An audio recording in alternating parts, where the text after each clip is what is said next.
Assalamualaikum warahmatullahi wabarakatuh. Kembali lagi hari ini kita akan belajar tentang pembelajaran PAI tentang pesan pokok surat Al-Maun. Nah, pada bab awal ini kita akan belajar mengenai asbabun nuzul surat Al-Maun atau sebab turunnya surat Al-Maun. Surat Al-Maun sendiri disebabkan turun karena berupa kejadian yang sedang dialami Nabi Muhammad dalam menghadapi kaumnya, ataupun kejadian yang ditemui Nabi dalam kehidupannya sehari-hari. Namun, tidak semua ayat atau surat dalam Al-Quran diketahui asbabun nuzulnya. Tahukah kalian sebab turunnya surat Al-Maun?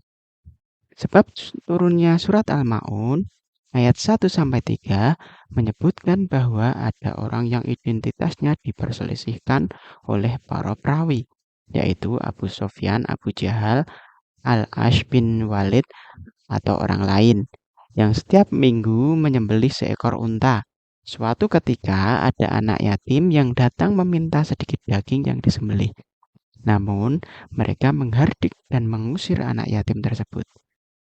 Nah, pada peristiwa tersebut merupakan pelajaran yang sangat berarti agar kita memiliki kepedulian terhadap orang yang membutuhkan.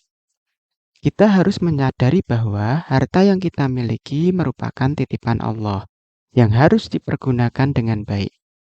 Dalam riwayat lain diceritakan dari Ibnu Abbas bahwa pada masa Rasulullah ada sekelompok orang munafik yang rajin mengerjakan ibadah sholat. Namun sholatnya tidak diniatkan karena Allah Subhanahu wa Ta'ala, melainkan karena ingin dilihat dan dipuji orang lain. Ketika dilihat orang lain, mereka terlihat khusyuk sekali mengerjakan sholatnya. Tetapi ketika tidak dilihat orang lain, mereka sholat seenaknya, bahkan sering menyepelekan dan meninggalkannya. Allah tidak suka kepada orang-orang munafik seperti ini.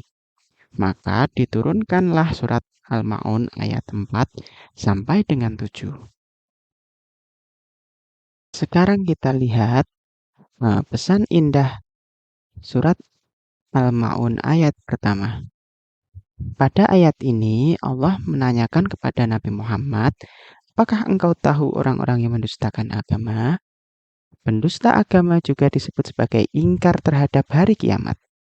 Meskipun pertanyaan ditujukan kepada Nabi Muhammad, namun memiliki pemahaman bahwa kita harus merenungi pertanyaan tersebut. Pertanyaan itu memberi isyarat supaya kita memperhatikan atas jawaban tersebut. Sekarang kita ke ayat kedua dan ketiga.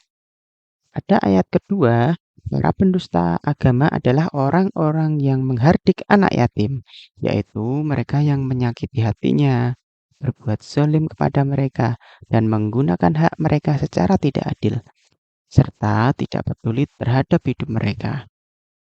Ayat ketiga, dan tidak ada keinginan untuk memberikan makanan kepada orang miskin, yaitu mereka yang tidak memiliki kecukupan untuk memenuhi kebutuhan sehari-hari. Segeralah berbagi kepada siapapun, khususnya fakir miskin di sekeliling kita. Jangan membiarkan tangan kita terbelenggu atau berat membantu orang lain. Sekarang ayat keempat. Maka binasa dan celaka orang yang sholat, tapi memiliki perilaku tercela. Allah mengancam orang yang sholat, tapi tidak sampai ke hatinya. Dia ruku, sujud, dan menyebutkan nama Allah tetapi tidak mencerminkan akhlak yang baik.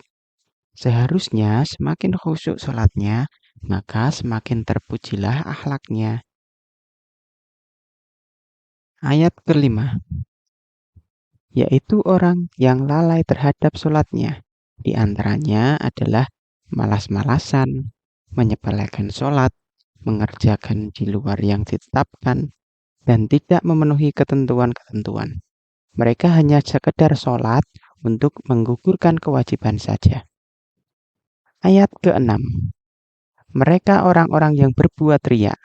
Mereka beribadah dan sholat semata ingin mendapatkan pujian dari orang lain. Mereka tidak ikhlas mengabdi kepada Allah. Ibadah yang diikuti dengan perbuatan riya sangatlah rugi. Ayat ke-7. Mereka juga enggan memberikan bantuan kepada sesama, walaupun hanya sekedar meminta barang atau keperluan sehari-hari. Itulah tadi pelajaran yang kita pelajari hari ini, yaitu tentang pesan pokok surat Al-Ma'un. Nah, anak-anak, sekarang kalian silahkan pelajari pesan pokok surat Al-Ma'un di dalam kehidupan sehari-hari. Sekian dari saya. Assalamualaikum warahmatullahi wabarakatuh.